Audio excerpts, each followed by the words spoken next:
On me demande souvent quel roman choisir pour se mettre ou se remettre à la science-fiction, à la fantasy ou au fantastique.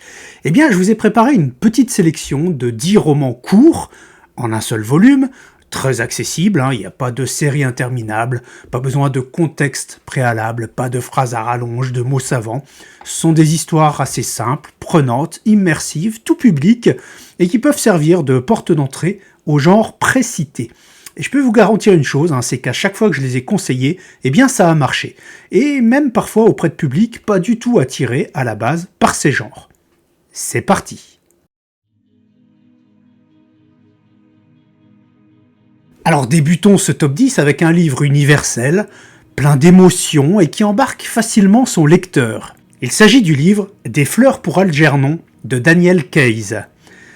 Alors le pitch très rapidement. Charlie Gordon, c'est un homme simple avec un QI très bas, et il se porte volontaire pour une expérience scientifique destinée à décupler son intelligence. Son évolution spectaculaire, parallèle à celle d'une souris de laboratoire nommée Algernon, révèle autant la beauté que la cruauté du génie humain, et elle interroge sur ce qui fait réellement la dignité et la valeur d'un être. C'est un récit émouvant, intime, et universel. Et puisqu'on parle d'émotions fortes, passons maintenant à un roman beaucoup plus brutal, signé Stephen King. Il s'agit de Marche ou crève.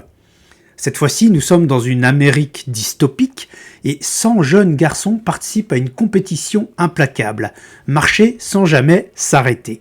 Le dernier survivant, puisque chaque marcheur qui s'arrête est éliminé, le dernier survivant donc est déclaré vainqueur et reçoit tout ce qu'il désire.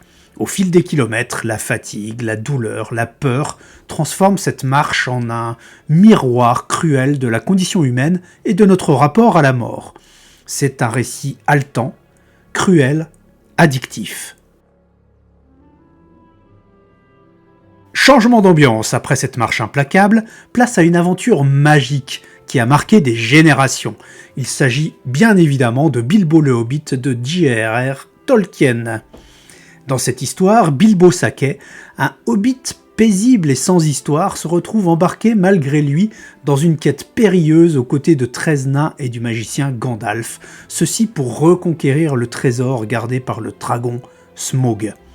Ce voyage initiatique le transforme peu à peu, révélant son courage et son ingéniosité dans un monde empli de magie, de dangers et de merveilles. C'est un récit magique, aventureux et intemporel. De la Terre du Milieu, je vous propose de plonger dans un univers bien plus sombre, celui d'un homme seul face à l'extinction. Et il s'agit ici de « Je suis une légende » de Richard Matheson. Nous sommes dans un monde ravagé par une pandémie qui a transformé la majorité des humains en créatures vampiriques. Et Robert Neville lutte seul pour survivre. Il est isolé dans un quotidien oppressant. Il mène une guerre désespérée entre science, instinct et folie, jusqu'à une révélation finale qui bouleverse même la notion de monstre et de légende. C'est une histoire oppressante, solitaire et mémorable. Après cette lutte désespérée, voici un roman qui surprend par son humour noir et son originalité. Il s'agit du Magasin des suicidés de Jean Telet. Nous sommes dans une société déprimée où le bonheur est devenu suspect. Et dans ce cadre, la famille Tuvache tient une boutique spécialisée dans les méthodes pour en finir avec la vie. Rien que ça. Mais leur monde lugubre est chamboulé par la naissance d'un enfant insouciant et joyeux qui vient introduire la lumière de l'espoir dans cette atmosphère morbide, bouleversant ainsi toutes leurs certitudes. C'est une histoire décalée, noire et satirique.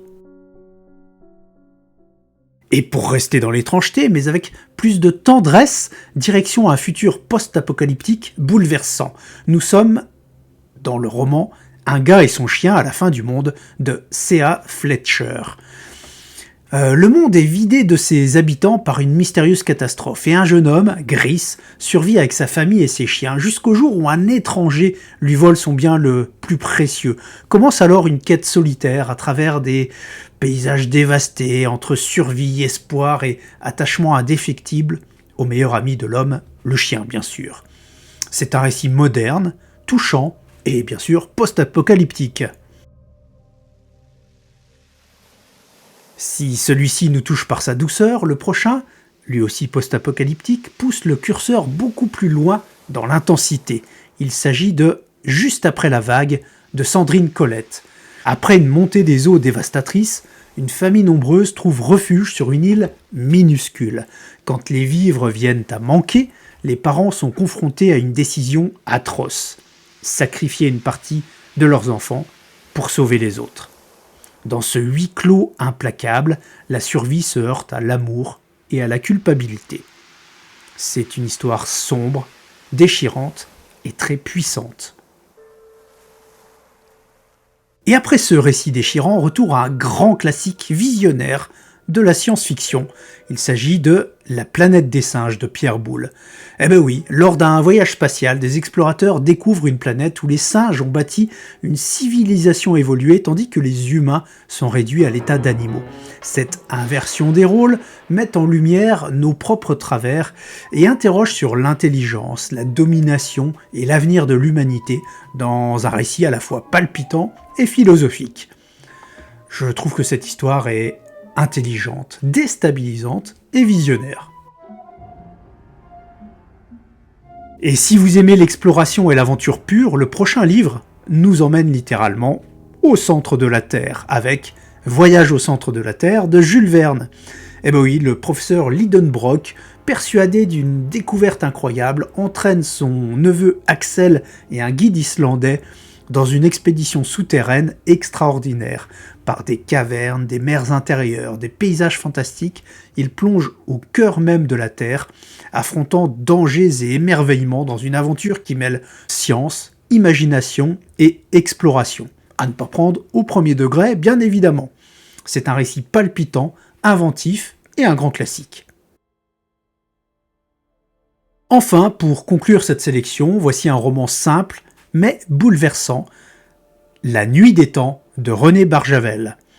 Lors d'une expédition scientifique en Antarctique, une équipe découvre, enfouie sous plusieurs kilomètres de glace, les vestiges d'une civilisation disparue depuis des dizaines de milliers d'années.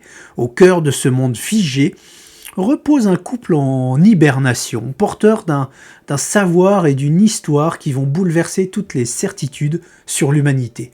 À travers la rencontre avec Eléa, la jeune femme réveillée, Barjavel tisse une fresque à la fois scientifique, romantique et tragique, où l'amour et la mémoire deviennent les ultimes témoins d'un monde condamné. C'est un récit poétique, déchirant et lui aussi visionnaire.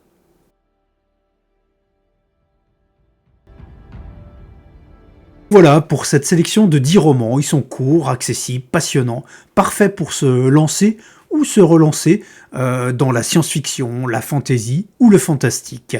Si vous hésitez à reprendre un livre, choisissez-en un dans cette liste. Vous devriez vite retrouver le plaisir de tourner les pages. Et si vous avez déjà répondu à cette question et que vous avez conseillé d'autres ouvrages, n'hésitez pas à les partager en commentaire. Qui sait, peut-être qu'il y aura un deuxième opus à cette vidéo. Sur ce, bonne lecture.